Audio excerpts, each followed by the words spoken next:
It's the Unhappy Hour. Broadcasting to you live from the Milky Way galaxy, the solar system, planet Earth, North America, the United States of America, California, Los Angeles. To be specific, hello everybody. Welcome. Wow. Have you been watching these past two games, the Cleveland Cavaliers and the Chicago Bulls? Whoa. I'll tell you what, man. These two teams are fighting. They are scrapping. They are struggling. They are injured. They're banged up. They are tired. And up until now, it's kind of been a punch-for-punch kind of contest.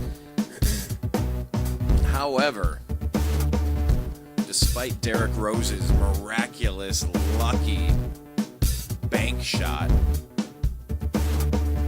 to win Game 3, what we have now is that the Cavs have tied it up. LeBron James, we didn't have a chance to talk about this a couple days ago, but I gotta cover it. What a shot to win Game 4. Just incredible. Just an incredible shot. That's one of those generational defining moments. Now that is true if/when the Cavaliers defeat the Bulls and move on to the next round. That is true if/when the Cavaliers move into the Eastern Conference Finals. That is true if/when the Cavaliers win a title this year. But I'll tell you what, those back-to-back games, Derrick Rose hitting a buzzer beater, and then LeBron James answering a buzzer beater, and then this series, it is not uncommon to see, for example, the Cavs up by 17 or 15 or 19 or 13 or 11, and then you blink and you look back and it's a one-possession game. This series is all about the runs. That came out a little weird. Let me rephrase that. This series is all about long stretches where one team is doing all the work and the other team is struggling. Do you remember the beginning of that game yesterday with the Cavs? Do you remember how poorly the Cavs played in Game 5 at home during the first, I don't know how many minutes. What were we, down 12-4? We were just getting run out of the building that first quarter. There was nothing to cheer about. It was crazy. It couldn't have started much worse. Okay. There were no injuries, so let's make sure that we have that on the table. But really, the Cavs came out completely flat. The Bulls had everything. And then it started turning around. We saw one of the best performances from LeBron James in his career. I'm going to say that. This is... The block? Seriously? They let the game creep to within 2 points, under a minute left. Derrick Rose, former MVP, to knock in that bank shot to tie the game. Nope. SWAT. It was as clutch. It was absolutely fantastic. One of the best performances all around that I've seen from LeBron James. Real quick, if you haven't checked out our site, it's thenewamericanmedia.com, and I want you to do that. I don't know even if my name's Brian. I'm your host. That's cool. Appreciate you checking it out. Thenewamericanmedia.com. It has our Facebook and Twitter feed on there, and then youtube.com/thenewamericanmedia. Link up with those, please, because we put out different content on different days and different mediums. But I'll tell you what, 38 points on 24 shots, 6 assists, no turnovers, 12 rebounds. That's a hell of a stat line. Hell of a game from LeBron James, the best player on the planet. By the way, Kyrie Irving, if that's Kyrie at 30-40%, the league, and I've thought this, the league is in trouble because this team is going to be just downright filthy, the Cleveland Cavaliers. I've thought that a couple of times so far in this series. Is it just me or anybody else? Have you also said, wow, when this team has an off season to gel, when they have an off season to get healthy, man, are they going to be untouchable. Like you watch this team and it's like, wow, J.R. Smith stepping up, playing huge minutes, really, really making an impact, making his presence felt. Iman Shumpert getting it done. Tristan Thompson, oh my lord. When did Tristan Thompson turn into Dennis Rodman? Hey, I'll tell you what. Somebody has to get those minutes from Kevin Love. And man, is he making the most of it in his free agent year. People are, oh, a max contract. He's really a max contract guy? I mean, he's a very good player. He's turned into a very, very good player. Someone define to me max contract money, though. You're not trying to tell me that he's worth the same as LeBron James. Give me a break. However, their management teams are the same. So I'm really interested to see how that's going to play out. Because he's earned maximum dollars, but it's like LeBron wants to keep this team together and keep all the talent. I'm sure he wouldn't want to lose Tristan. So that'll be an interesting storyline. But really, let's focus on the fact that Kyrie Irving was hobbling. He's got a foot problem, and then because he's been compensating for it, they gave him knee tendonitis on the other leg, and he's just been hobbling around. And I loved his quote though. I loved his quote. He was talking about it. And he just said, "Guys, if I'm 30%, 40%, and the guys want me in there, I'm playing. I'm gonna play. I physically cannot sit out and look myself in the mirror and know that I'm sitting on the bench if I could contribute something." In the other game, LeBron's buzzer beater in Game 4, I mean, Kyrie didn't do a whole heck of a lot, but he was 8 from 8 from the free throw line, and he did a couple of things. Now, I'll tell you what, that's fantastic. It is. Kyrie yesterday with his 25, I mean, whew.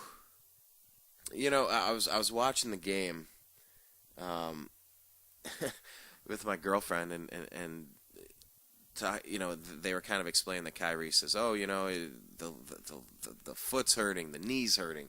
I'm pretty much going to be out there as a decoy." She's like, "Well, why would he say he's a decoy? You're like, what's he doing? Why would he say that?" And at the time, I was like, "Well, okay, good point. I agree. You don't want to let that information out there. I agree, but." What if him being a decoy is him decoying the entire team to throw him off so that they could game plan for the fact that Kyrie's not going to be able to defend anybody out there and he's not going to really have any explosion and be able to make any plays, and then they've wasted all of their time planning a strategy for something that doesn't exist. Ha ha ha! Tell you what, 25 points later, I think that's exactly what happened. I think he punked him. And Thibodeau, man. Apparently he's going to be coaching somewhere next season. Hell, rumors had him coming to Cleveland. But it all hinges on Game 6, Game 7 if necessary. Let's hope it's not. Let's hope the Cavs can close it out on the road and move on already. Jeez, wouldn't it be great if we could get a little bit of rest?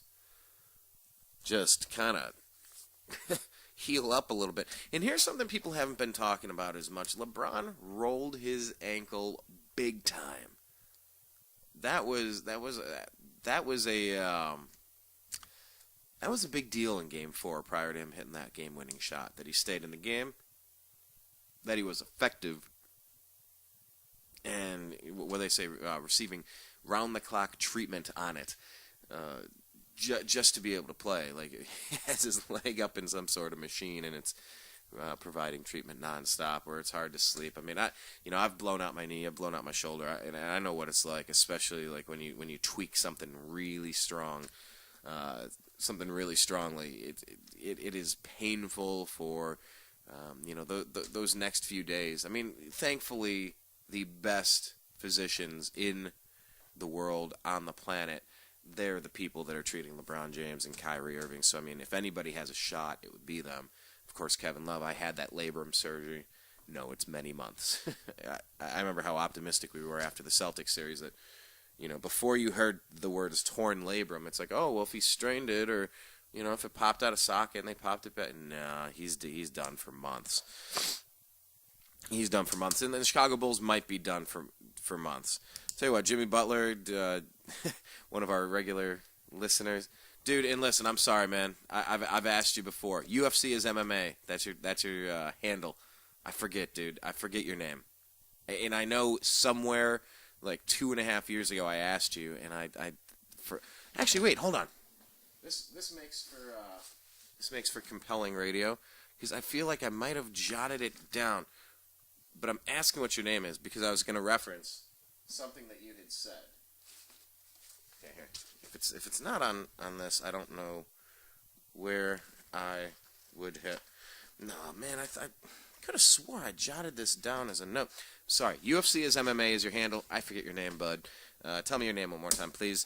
But you said earlier in one of the comments, because you listen to every show, thank you very much, and leave your comments, but you said, yeah, well, LeBron's shooting woes because he's been shooting terribly, horribly inefficient, lots of missed shots as far as percentage-wise. That's because Jimmy Butler's been all over him like a cheap suit. Yeah, you said it.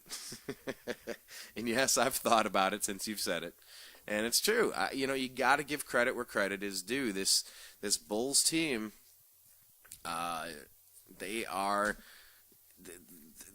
got fight in them. They have a lot of fight. I think they're overmatched. I think they're in over their heads. Seriously, that Derrick Rose shot. I mean, how can I call LeBron's shot skill, and then call Derrick Rose's luck? Well, I did. I don't know. Maybe the bank shot has something to do with it. Okay, I think it absolutely has something to do with it. Because I've taken a lot of shots. I played a lot of basketball in my day. A lot of intramural stuff, a lot of rec center stuff. Hey, we won our intramural championship, so we knew what we were doing. Yeah, and I know the difference between knocking down a shot that you're trying to make and just a Hail Mary where you throw it up there and it goes da-dung off the backboard. One is luck and one is not, but let's not get hung up on that. They're both great shots by great players, two former MVPs, punch for punch, buzzer beater to buzzer beater, fine. Let's not do it. But yeah, Jimmy Butler has been all over LeBron James like a cheap suit, and the fact that Kevin Love is gone, they're trying to learn how to play without him, and Kyrie Irving has been wobbling around, what is that, like a weeble? Everything has been off. I mean, it has taken one of the best games of LeBron James' career, and I think that's what we saw to make it happen. That block at the end of the game, how the Cavs were up by so many points. Was it 15, 17 with 5-6 minutes left, and then they let the Bulls go on this long run, make it with 2 points. Oh, man. Derrick Rose takes it coast to coast, and he's ready to knock in that bank shot, and LeBron just comes out of nowhere. Timed it perfectly and just swatted that thing. I mean, he could have swatted it with his belt buckle. Okay, I know that people don't wear belt buckles in basketball. You get what I'm saying? He was that tall. He could have blocked it with his belly button. Fine, something like that. Just clutch play out of LeBron James. I'm so happy to be witnessing this and being a part of it and talking about it with you guys.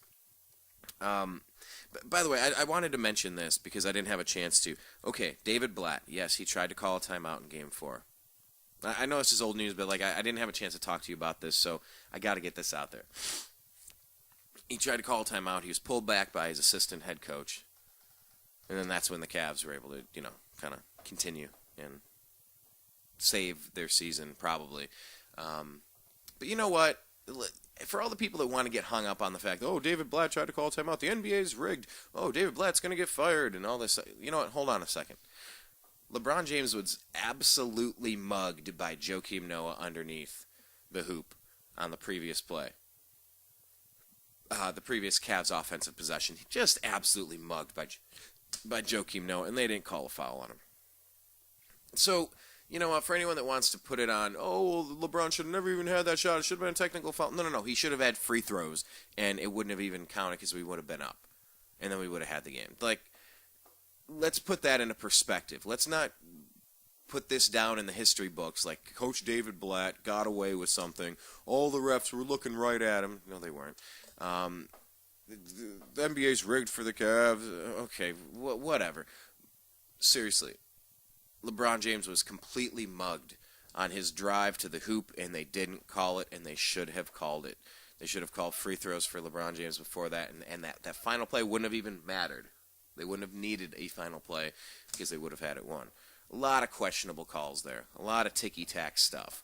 So let's just make sure we keep that in perspective as we kind of remember Games 4 and Games 5. In Game 5. I just want to wrap up with this. And we'll bring Zach back on, maybe talk about... because really, the Bulls are... This is the elimination game now. You know, whenever it says, oh, it's a must-win game. Fine. Not officially a must-win game, but really. Okay, once again, like UFC as MMA said, hey, he called it earlier. Whoever wins Game 5 is going to win the series. Actually, I think I saw a message. He just said, all right, I'm going to check out. I mentally checked out of this series. Wow, I mean, I didn't really...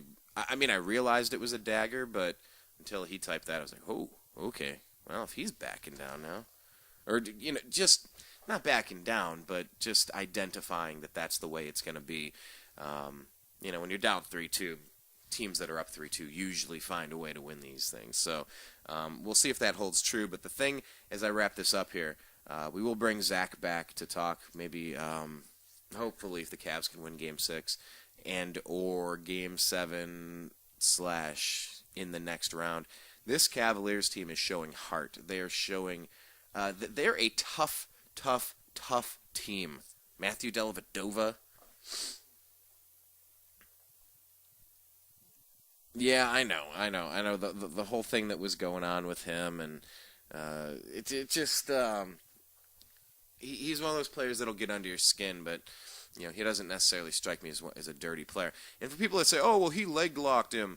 He leg locked, and that's why they had to throw the other guy out. Okay.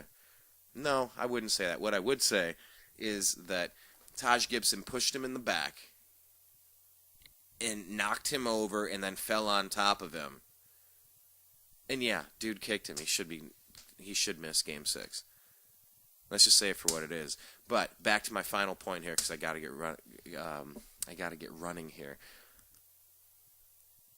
This Cavaliers team is showing heart. They're showing hustle. They're showing promise. They are tough. They're adjusting on the fly without Kevin Love. Don't forget, this team for the past 2 months of the season into the playoffs in the Celtics series were really clicking on all cylinders, playing a specific style of offense and defense so that they could maximize Kevin Love's impact, his potential, his floor spacing, everything. Kelly Olynyk, that stupid punk, you know, and apparently Kevin Love has forgiven him. You know, I wish I was as big of a man to do that, and maybe I will in time. Hey, winning a title will cure a lot of things. But this Cavaliers team, when you're calling for David Blatt's head, don't forget, David Blatt and LeBron James and Kyrie Irving all have to kind of come together and say, all right, we lost Kevin Love. Let's come up with something new. The Tristan Thompson thing is kind of working. J.R. Smith and Iman Shumpert, that's kind of working. More minutes for Dellavedova. He's playing some good minutes, and he's really aggressive on defense. So for anyone that wants to just can coach Blatt because he made a mistake, nearly made a mistake. He didn't even make it. Let's just slow down a second here. Everybody has bad games. Everybody has ups and downs in their careers. Let's just give this dude a moment to see what he's capable of. Of course, that's easy to say when you're up 3-2. What if we were down 2-3 or eliminated? Of course, that would be a different story. I get that. But this Cavaliers team is showing something special. I really think we're watching something unique, something very special. This Bulls series has tested us in ways that I didn't think it was going to be this close. I called Cavs in 5. Boy, was I wrong. This is back and forth. But let's hope now that if the Cavs can finish this thing in Game 6 against a very good Bulls team. I just didn't expect Derrick Rose to be this healthy. I mean, the boy's been saving up all season to get this done. So, speaking of done, I'm done, and I got to go. But I appreciate you, I love you, and I'm out. Peace. The Unhappy Hour on the new AmericanMedia.com.